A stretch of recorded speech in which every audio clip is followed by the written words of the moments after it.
Welcome to this episode of the Alignment with Jen podcast. I am your host, Jen Ditzazy, and today we're going to be talking all about the relationship between your nervous system and manifestation. This is such a juicy topic, and I know it is going to help you manifest more amazing, beautiful things into your life. So I want to start off with a metaphor, and the metaphor is this idea that you are like a pot on the stove, and ideally that pot is not boiling, the burner is not on, that pot is just sitting there chilling. Right? But what happens is as we go about our lives, we pick up fears, doubts, limiting beliefs, traumas, negative experiences. And what happens is that causes that pot on the stove to start to gently boil. And then maybe in some times in our life, we go through a divorce, we go through a traumatic experience, that pot can just start to really boil. And sometimes it can boil over. That is what happens with our nervous system when it is out of alignment, when it is in a state of constant stress, a state of fight or flight.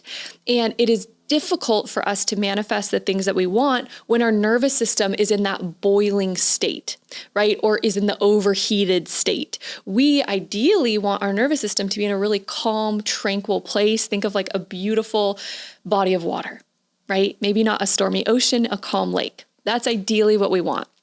And so when we are looking to manifest our next level, it's really valuable for us to understand the state of our nervous system. Because if we're getting to that place where our nervous system is kind of boiling over, or things that we want to manifest make us feel that level of boiling over, and I'll get more into that, what can happen is we can sabotage it, or it can be difficult for us to manifest it. So that's what we're going to talk about in this episode. In the next episode, I'm going to give you a bunch of tools and strategies to help you really regulate and calm your nervous system. So I know you're going to absolutely love this, and I can't wait to get into it.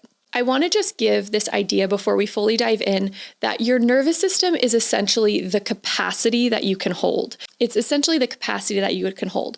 So when our nervous system is calm and regulated, we can hold more, right? We're more creative. We're more innovative. We're more thoughtful. We're more present. But when we're in that state of stress, or we're manifesting something and it causes our subconscious mind to feel that state of stress, then it's more difficult for us. There's more resistance. We're less creative. We're less open to solutions. Truly, when our nervous system is in that fight or flight state, it actually shuts down our creative capacity, and we move from being a creator to being more focused on protection and survival.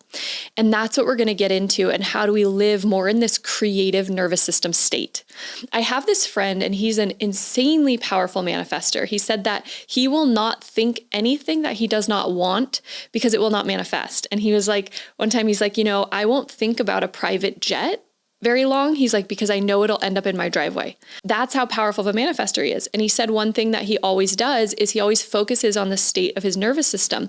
And he designed his entire house to keep him in that alpha and theta brainwave state. Those are those more relaxed brainwave states.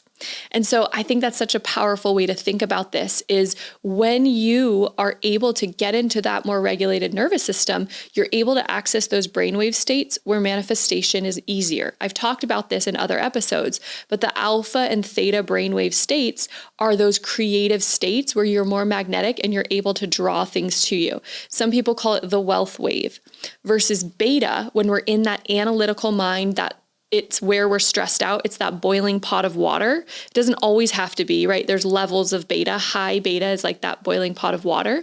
But when we're in that space, what happens is they call it the poverty wave because it's much harder for us to manifest and attract things with our thoughts. The reason he designs his entire house to keep him in that alpha and theta place is so he can manifest more easily. So just a cool thought for you to think about. So I want to start off just by talking about why having a healed nervous system is so powerful for manifestation, because it essentially makes you a really powerful, coherent magnet. You've heard me talk before, if you've listened to any other episodes, about the coherence of your nervous system and the coherence of your heart. And we are always sending out these electrical signals to every single thing around us. And when we are in high vibrational emotions like love, joy, gratitude, we're sending out a coherent frequency into the field.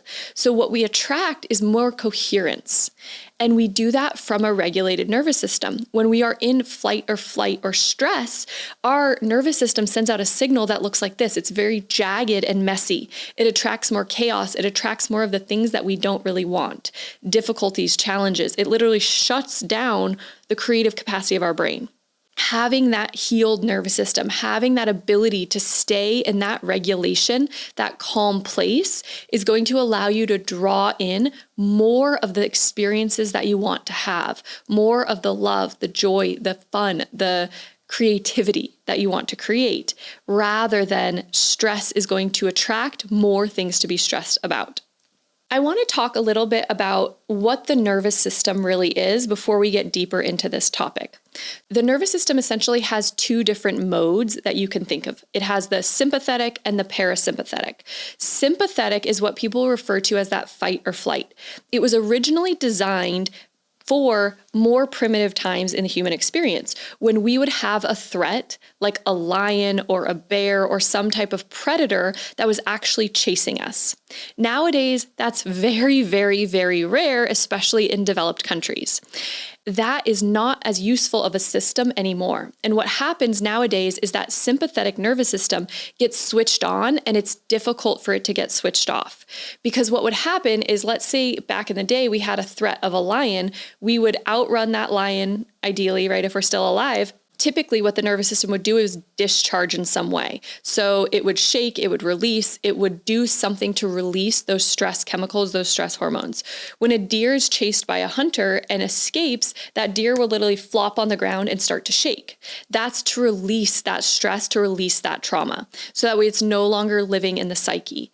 But what happens nowadays is we have threats that are not isolated within time. They span a long time, right? Maybe at work you have a presentation that you have to do in front of your boss and you're nervous about it, but it's not for 3 weeks. So it creates this low level stress or financial stress that goes on for a long period of time, especially if it's related to our limiting beliefs of never having enough money, right? That can, even if you have enough money, that belief can still play out and create this nervous system response of low level stress that's constantly there. One of my teachers, my NLP teacher, told us that he said that in all of the years, and he's been doing this since he was like 17 and he's in his 50s now, he said all of the years that he's done this work, he's never seen an illness that was not tied to stress. And I've heard that over and over from holistic practitioners. Stress is such a powerful, powerful force that harms the body. And so we want to get out of that state, not only because it's more healing, but it also allows us to manifest more. So we don't want to be in that sympathetic state. We want to be in the parasympathetic state. And I started calling the parasympathetic state the receptive mode. It's literally when you are more receptive to ideas, to intuition. When you feel like you're having a strong intuition, people talk about how it's in the shower or when they're driving and they're not thinking about anything, usually because you get into that receptive mode, that alpha and theta mode, and you're more open. Okay, so parasympathetic is when we're more relaxed. They call it the rest and digest. It's when your body can devote energy to healing. It can devote energy to being the creator of your life, to actually manifesting what you want. But when we have these constant sources of stress all the time, either that be limiting beliefs, fears, and doubts about finances, living out of alignment, maybe it's being in the wrong relationship. I believe that our stress is largely because of the meaning that we apply to things. Yes, there's going to be more stressful experiences, but we always have a choice of how we filter and assign meaning to that experience. That's why two people can be in the same situation and one can find it very stressful and the other one doesn't find it stressful because they're assigning different meaning to that experience, right? I had this client who she went through this horrible divorce. There was all sorts of messiness in this divorce, one of the worst divorces I've heard about. And when she came to speak to me, she was like, you know what? I am so grateful for this. And I was like, really? Tell me more. She's like, because now I get to start this new chapter. I get to be the best version of me. I've learned so much. I get to overcome this, right? She assigned a very different meaning. And thus her nervous system was a little stressed from this experience, but it was not nearly as stressed as if she had piled on all these negative meanings. So we're not even getting into the tools of this yet, but that's obviously one of them, right? Is the meaning that we assign that can move us from that parasympathetic to the sympathetic. A large part of that is our thoughts and how we're using our thoughts. So sympathetic, fight or flight, it's activation, it's mobilization. It is when the blood flows in order to help us run or fight from a threat. It moves out of our brain and our central nervous system to our extremities, so that way we can run and fight, right? Obviously, we're not as creative or thoughtful or intuitive. When we're in the parasympathetic, our body can actually relax and begin to repair. And that's when we're going to receive those intuitions on our next steps, on what the next thing is to do.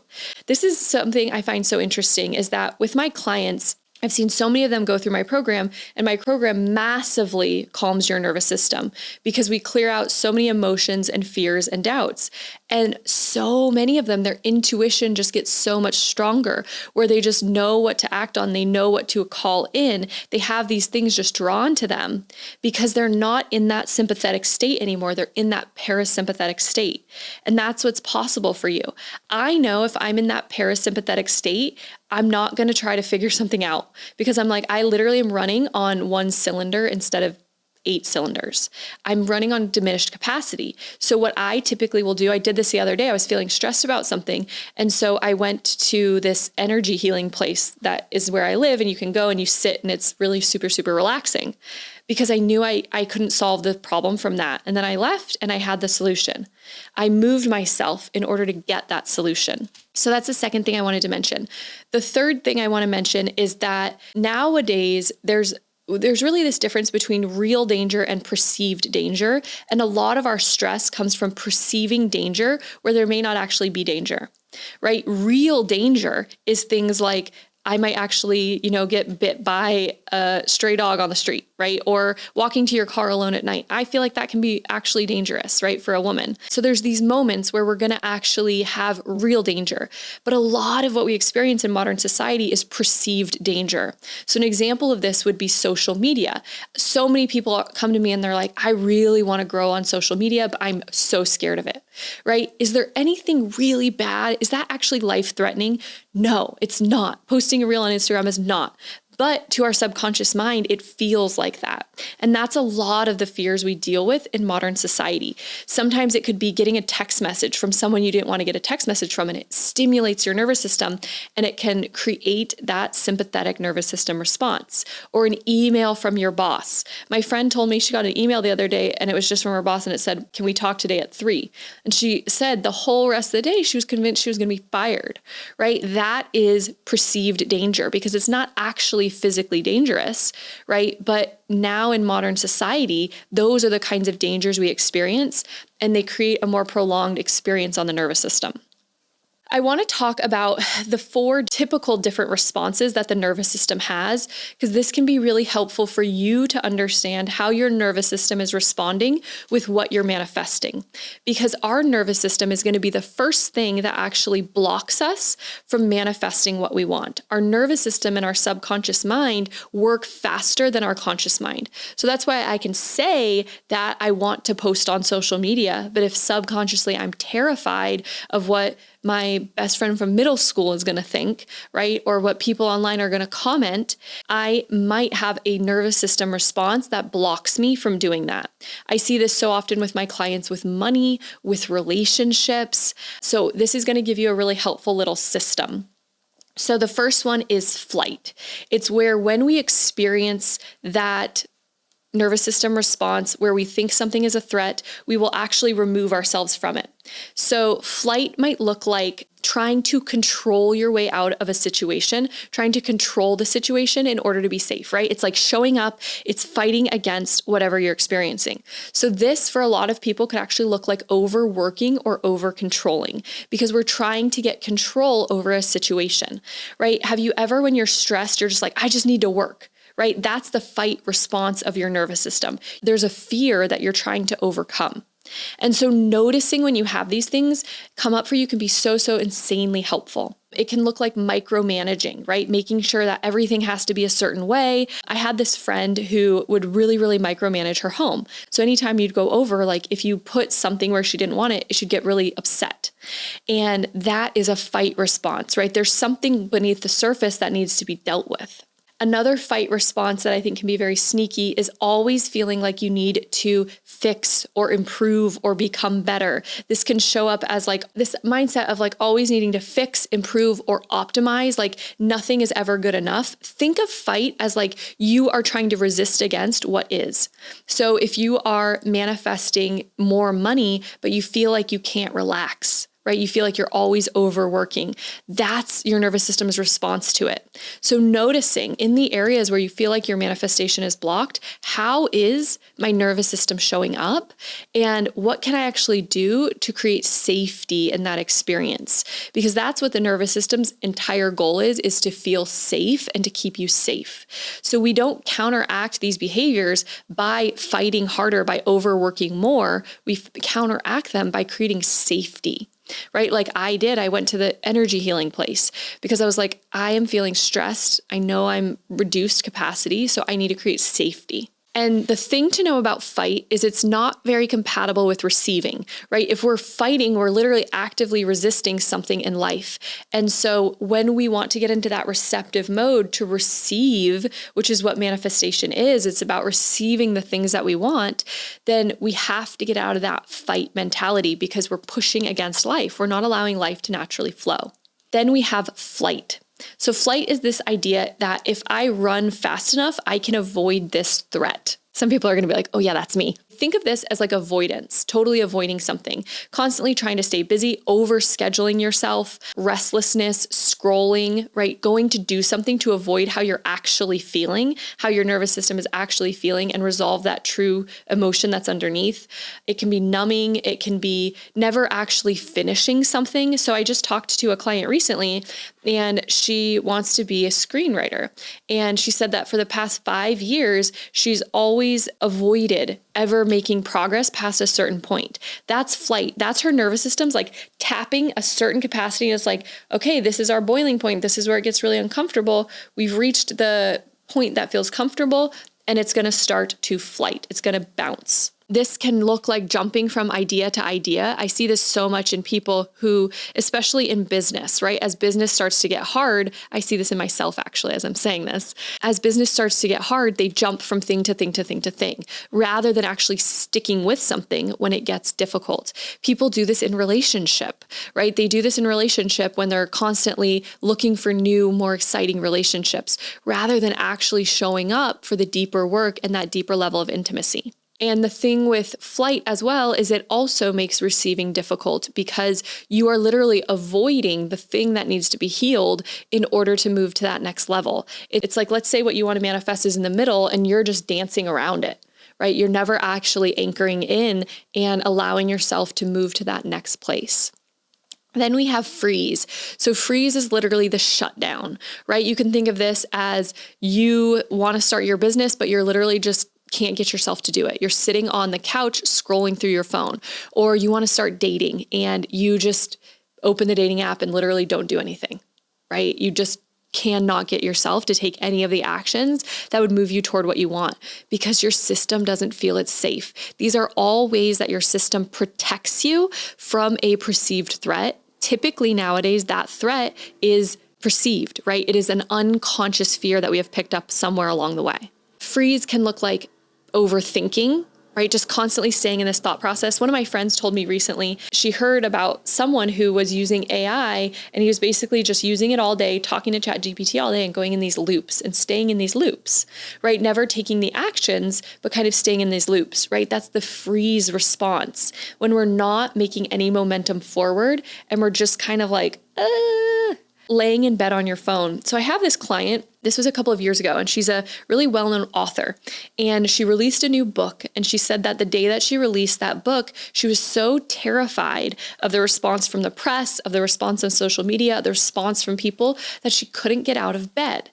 That's the quintessential freeze response, right? So it's not just when we're manifesting something, right? Our nervous system capacity matters the whole way because we can manifest something, but if those patterns still exist, there's still going to be lessons that we need to overcome in that process. I said this in, I think, one of the most recent episodes about we don't just want love for one moment. We don't want just wealth for one moment. We don't want health for one moment. We want it for our lifetime. So we have to have a nervous system that can hold it without going into these responses. Then we have the fawn response. This is one of my personal favorite flavors that I've had to really work to overcome.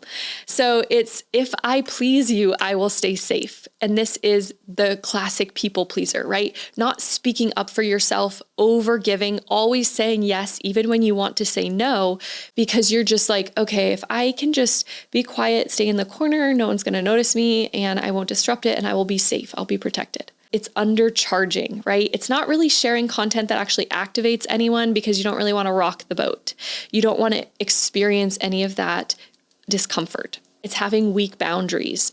It's dimming your own desires. So the fawn response is like just this contractive, all of these are really kind of these contractive energies that don't allow you to fully expand into who you want to be. And the issue with the fawn response is it's a lot of self-abandonment. So I hear this from so many of my clients in relationships. They will self-abandon. I feel like this is actually really common in women where we will want to please that partner. And so we will, it starts off really subtly, right? Maybe you don't speak up for something that you need because you're like, I don't want to rock the boat. Right? But then you don't want to rock the boat 1,000 times and you end up resenting that person because the whole time you've tried to protect yourself, and you've created a relationship that wasn't right for you. The thing to know about these 4 responses, so fight, flight, freeze, and fawn, is that they are protective mechanisms and they're very intelligently designed. The issue is that in modern society, they cause a conflict between where we are and where we want to be. So it's really valuable for you to think about in the areas of your life where you want to make the most progress, where you feel like you are kind of the most stuck, what patterns are showing up for you. I recommend journaling about this today if you can, and just noticing, how am I really showing up in those areas? What am I avoiding? What am I running from? Where am I overworking, right? Where am I over people pleasing? Because those are all patterns that I guarantee they're not just showing up in that area. They show up in so many areas, and the more that you heal those patterns, the more that you are going to be able to live the life that is truly meant for you. And the more that your nervous system is going to feel amazing doing it. The last thing I want to say to this is that I'm sure you can kind of see now that this dysregulation in the nervous system, and all dysregulation is the nervous system feeling unsafe. It blocks our ability to receive in all of these very clever and unconscious ways. And so for you, when you want to manifest that new level and you find yourself procrastinating, or you find yourself over people pleasing, or not having that conversation with your partner that you need to have, those are all the nervous system trying to protect you. What we have to do is we have to work at that subconscious level, that root level, and show it that it's safe to have these things, that you are safe and whole and complete no matter what happens in that experience of your life. So as always, if you would like support with this is the bread and butter of what I work on with my clients in my more intimate programs. You can send me the word podcast on Instagram and I'll send you a 5-minute video about that program. And also, if you're not following the podcast, please follow. It really helps this get out to more people. And I hope you've loved this. Please leave me any questions in the comments. All right, bye.